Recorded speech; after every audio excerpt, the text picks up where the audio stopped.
Yes. Uh, Basically, things that are, we remember pictures better than words. If I were to give you a list of 50 pictures of common objects, say a football, a uh, automobile, just common things, and give one group the list of words, automobile, basketball, whatever else, and then give another group that same set of pictures telling them, what I'm going to ask you later is for you to write down the words. So in other words, you give the group you give the words to, well, they're getting it in the same mode. They need to write it down. You might think they'd be better, but no, you're much better if you get pictures rather than words. You don't have to recall the words. So this has been known, and since the time, we don't go into this much in the book, just a little bit in one chapter, but since the time of the ancient Greeks, they've known about mnemonic devices and memory palaces. And so the basic idea of let's say, let me tell you about the method of loci. This is simply where you have a set of locations, say rooms, if you have a house, the places in your house, the front sidewalk, the front doorstep, the entryway, so forth and so on, all around the house. And if you have a set of things to remember, whether it be a grocery list or points you want to make in a speech or whatever it is, you simply arrange them and you put them in each place along the way. So this is what the American writer Mark Twain did for his speeches. He wouldn't use any notes. He'd use this method. And it works wonderfully well.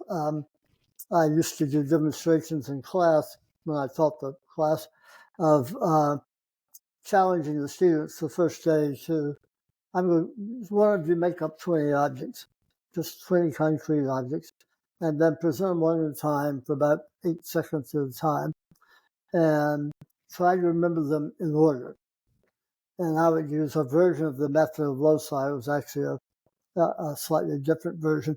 But anyway, same idea. You have locations, and then you have things to put in locations. So you form an image of the first word in the list, and you put it in the first location, second word, so forth.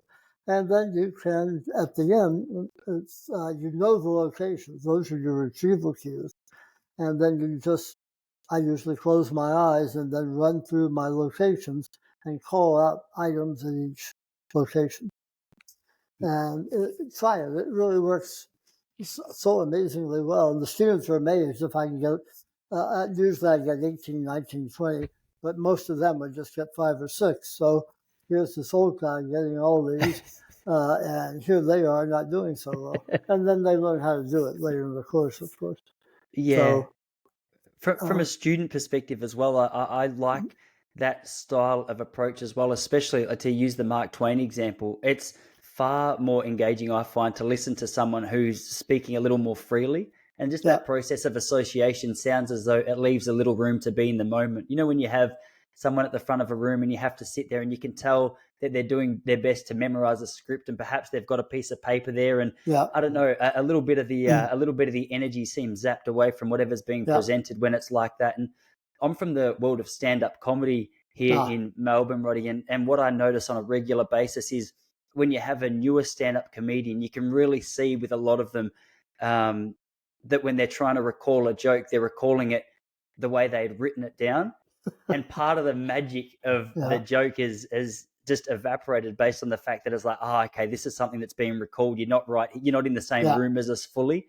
Um, I mean, Mark Twain would be a great example of that. Always had a reputation for being quite an entertaining figure, yeah, whether it was in his words or in his performances and yes, speeches. So yeah. perhaps no surprise. So is that a way that you approach your lectures?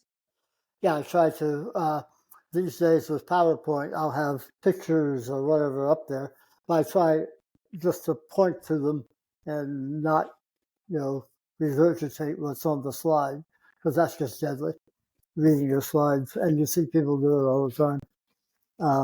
But yeah, you try to just use them as backdrop, that what you're saying is in different words than what's on the screen. or at least that's what I try to do. For sure, for sure. And I guess if you needed to, at least you've got the help of the photo to spark a It memory. is. It is. I mean, that way you